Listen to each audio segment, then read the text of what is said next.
नमस्कार, मैं वीना वर्मा हमारे YouTube चैनल एस्ट्रो वीना पर आपका स्वागत करती हूँ। धन्यवाद देती हूँ आप मेरे साथ जुड़े हुए हैं।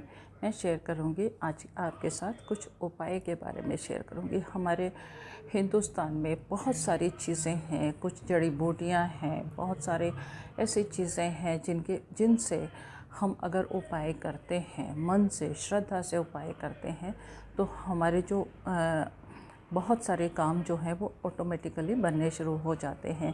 कभी हम पूजा में सुपारी से उपाय करते हैं, कभी लौंग से उपाय करते हैं। बहुत सारी जो चीज़ें हैं इनसे अगर उपाय किए जाएं तो हमें सफलता ज़रूर मिलती है। और इनमें क्या है कि ये उपाय जो हैं ये हमारी परंपराओं में चले आ रहे हैं। जो परंपराओं में जिस चीज़ें चलती आती हैं वो परंपरा बनती किस लिए है कि हम कोई भी काम करते हैं तो हमें उसमें सफलता मिलती है। तो आज विशेष रूप से मैं आपके साथ जो शेयर कर रही हूँ वो है गुलाब के फूल के उपाय। गुलाब से भी हमारे बहुत सारे रुके हुए काम बन सकते हैं। गुलाब जो है वो वैसे भी हमें बहुत अच्छा संदेश देता है कि देखो मैं कितनी विकट परिस्थितियों में भी मुस्कुराता हूँ, हंसता हूँ, खिलता हूँ।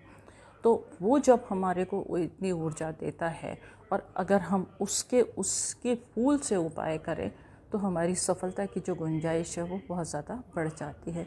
जीवन में कोई ना कोई परेशानी लगी रहती है, किसी के ऊपर विपत्ति आई हुई है, किसी को करियर संबंधी परेशानी है, किसी के रिलेशनशिप में परेशानी है, कभी हेल्थ इश्यूज़ हो जाते हैं, किसी का कर्जा ही नहीं पूरा हो पाता।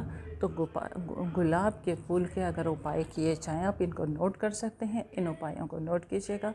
डेफिनेटली आपको हर काम में सफलता मिलेगी। हर काम के लिए अलग अलग उपाय हैं।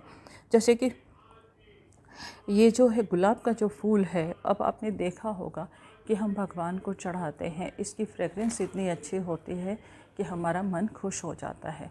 किसी भी पूजा में अगर आप गुलाब चढ़ाते हैं तो मन प्रफुल्लित होता है। और ये जो है जब हमको खुश करता है तो जिस देवता को हम चढ़ाएंगे उसको कितनी खुशी मिलेगी। क्योंकि जिस देवता की भी हम पूजा करते हैं हम उसको मूर्ति मान के पूजा नहीं करते, हम उसको एक रूप मान के पूजा करते हैं। तो वहाँ से भी खुशियाँ मिलती हैं, तो सकारात्मक ऊर्जा आती है। ये हमारे घर के वातावरण को भी काफ़ी सुखमय बनाता है। ये गुलाब का जो फूल है सुख का, संपन्नता का, धन का, दौलत का, वैभव का, खुशहाली का प्रतीक है। और इससे यही उपाय मैं आपके साथ शेयर कर रही हूँ कि अगर आप ये उपाय करेंगे तो आपके जीवन में भी इन चीज़ों की कभी कमी नहीं होने वाली। सबसे पहला उपाय है कि आप शुक्रवार को कुछ गुलाब के फूल लीजिएगा, गुलाब के कपूर का एक टुकड़ा लीजिएगा और उसको गुलाब के फूलों के ऊपर उसको टुकड़े को जला दीजिएगा। और माँ लक्ष्मी को जो वो जलाने के बाद गुलाब के फूल के ऊपर कपूर रख के जलाइएगा और माँ लक्ष्मी को भेंट करेंगे। आप अपने भेंट करेंगे यानी कि आप उनके समक्ष रखेंगे तो डेफिनेटली आपकी धन संबंधी जो है परेशानियाँ पूरी हो जाएंगी। धन संबंधी जो भी आपकी मनोकामना है वो ज़रूर पूर्ण होगी। दूसरा उपाय क्या है कि आपकी कोई ना कोई मनोकामना ज़रूर होती है। हर इंसान के अंदर कुछ ना कुछ इच्छाएं दबी हुई रहती हैं। तो उन दबी हुई इच्छाओं को पूरा करने के लिए आप क्या कीजिएगा, शुक्ल पक्ष के पहले शुक्रवार को आप 11 गुलाब के ताज़े फूल लेंगे और शुक्ल पक्ष के पहले मंगलवार को, शुक्रवार को नहीं, पहले मंगलवार को 11 गुलाब के ताज़े फूल लेंगे और आप इनको मंगलवार को हनुमान जी को अर्पित करेंगे। और वहाँ से आप अपनी मनोकामना की प्रार्थना करेंगे कि जैसे मेरी विश है, किसी की विश होती है कि मेरे बेटा हो जाए, मेरी शादी हो जाए, मेरा घर बन जाए, तो वो विश आप वहाँ पर रिपीट करेंगे। आपकी विश जो है वो डेफिनेटली पूरी होगी। आप विश में टारगेट भी रख सकते हैं कि इतने समय में मेरे को इस काम में सफलता मिल जाए। वो प्रार्थना आपकी ज़रूर कबूल होगी और आपकी मनोकामना ज़रूर पूरी होगी। उम्मीद करती हूँ इस उपाय को कीजिएगा, अपनी मनोकामना पूर्ण कीजिएगा। मंगलवार को लाल चंदन, लाल गुलाब और रोली एक लाल कपड़े में बांधें और लाल कपड़े में बांधने के बाद इसको हनुमान जी के समक्ष 1 सप्ताह तक रखें, अपने घर के मंदिर में 1 सप्ताह तक रखें। और इसके बाद इसको घर की तिजोरी या दुकान का जहाँ पर भी आप काम करते हैं वहाँ के आप कैश बॉक्स में इसको रख दीजिएगा। आपके पास धन की कभी कमी नहीं होगी, काम में बरकत आएगी और मनी फ्लो जो है वो आपका बढ़ता चला जाएगा, क्योंकि मनी जो है आज की डेट में सभी के लिए बहुत ज़्यादा महत्वपूर्ण है। तो मनी फ्लो बढ़ेगा, आपके पास पैसे की कमी नहीं आएगी और आपकी सेविंग भी बढ़ेंगी। सबसे ज़्यादा ज़रूरी है, पैसा तो आ जाए, पैसे के साथ में सेविंग होना बहुत ज़रूरी है, तो आपकी सेविंग भी इससे बढ़ेंगी। सेहत, अच्छी सेहत होना, क्योंकि हमारे पास सब कुछ है, हमारे पास घर भी है, गाड़ी भी है, बंगला भी है, सब कुछ है। हेल्थ अगर ठीक नहीं है तो हमारे लिए सब चीज़ें बेकार हैं। कहते हैं ना कि अगर किसी को बुखार है तो उसके सामने कितने भी व्यंजन रख दिए जाएँ उसको उनका कभी टेस्ट नहीं आएगा। तो इसलिए हमारी सेहत का अनुकूल होना भी बहुत ज़्यादा ज़रूरी है।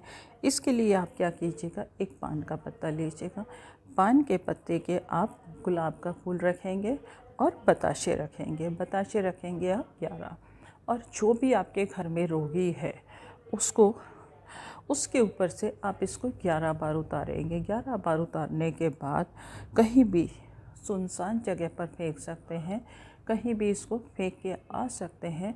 रोग को उसका जो भी रोगी है वो धीरे धीरे उसका जो रोग है स्वतः ही ख़त्म होने लगेगा। कभी कभी ऐसा होता है कि परिस्थितिवश, किसी कारणवश ऐसा हमारे को पता नहीं चलता कि हमें रोग क्या है, डायग्नोस नहीं हो पाता, दवाइयाँ नहीं लगती, तो उसकी रिकवरी शीघ्र होनी शुरू हो जाएगी। इस उपाय को करके देखिएगा। किसी न किसी घर में कोई ना कोई रोगी तो ज़रूर होता है, करिएगा, अवश्य लाभ मिलेगा। एक उपाय और बताती हूँ। ऐसा क्या होता है कि कभी कभी परिस्थितिवश हम कर्ज़ा ले लेते हैं, कभी काम के लिए कर्ज़ा लेते हैं, कभी ऐसा होता है कि हमारी इनकम थोड़ी सी रुक जाती है, कभी व्यापार में परेशानी होती है, व्यापार को बढ़ाने के लिए कर्ज़ा लेते हैं, और घर में कभी उत्सव होता है तो भी हम सोशल प्रेशर में आने के बाद कर्ज़ा ले लेते हैं कि बच्चे की शादी करनी है, ये करना है, वो करना है। अब ऐसी कर्ज की स्थिति आ जाती है, हमें तो उम्मीद होती है कि हम इस तरह से इस कर्ज़े से मुक्ति पा लेंगे, परंतु वो हम नहीं पा पाते और कर्ज़ा जो है वो बढ़ता चला जाता है। ऐसी अवस्था में क्या किया जाए? आप क्या कीजिएगा, 5 गुलाब के फूल लेंगे और एक सफ़ेद कपड़ा लेंगे, और गुलाब के फूल जो हैं आप शुक्रवार के दिन या मंगलवार के दिन इस सफ़ेद कपड़े के चारों कोनों में बांधेंगे। 5 गुलाब के फूलों में से 4 कोनों में बांधेंगे, एक बीच में बांधेंगे, और आप इसको बहते हुए पानी में प्रवाहित कर देंगे। इसकी पोटली जो बन जाएगी उसे बहते हुए पानी में प्रवाहित करेंगे और कर्ज मुक्ति के लिए प्रार्थना करेंगे। देखिएगा धीरे धीरे कितनी जल्दी आपको कर्जे से मुक्ति मिलती है। गुलाब के उपाय कीजिएगा। गुलाब की फ्रेग्रेंस की तरह आपके जीवन में भी खुशियों का आगमन हो, इसी कामना के साथ विदा लेती हूँ। मन में कोई शंका हो उसका समाधान मैं आपके साथ ज़रूर करूँगी। और अगर अभी तक आपने चैनल सब्सक्राइब नहीं किया तो इसे सब्सक्राइब करना बिल्कुल नहीं भूलेंगे। लोगों के साथ शेयर भी कीजिएगा। कुछ विशेष जानकारी चाहते हैं वो भी मैं देने के लिए तैयार हूँ।